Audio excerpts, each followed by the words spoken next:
we're undergoing a soft coup, and the idea is to create a whole new set of laws and ignore the existing human rights laws and other laws under the pretext of pandemic preparedness and the biosecurity agenda.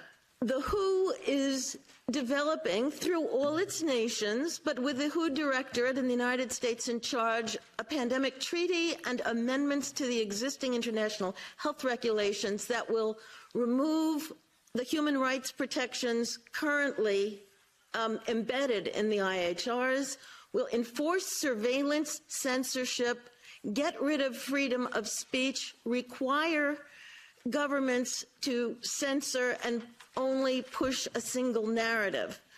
Also, we will be subject, if they can make this work, to vaccines developed in 100 days, which the organization CEPI is planning to do.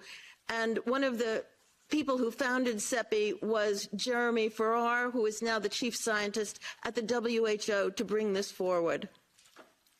Other things that amendments do is to bind the states so they're no longer recommendations but enforceable edicts, provide a liability shield, get rid of intellectual property rights, move supplies from one country to another, enforce digital passports, and the Director General of WHO can demand that a pandemic or a potential pandemic exists. He can just declare it with no standards, and then countries around the world will have to obey.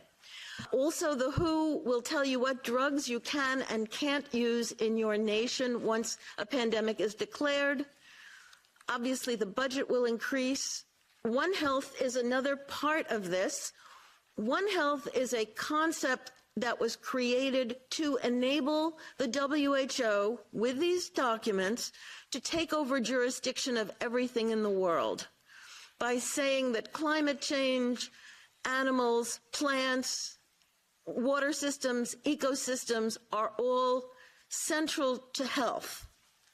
Also embedded in this concept is a peculiar notion that humans are no longer of greater value than animals.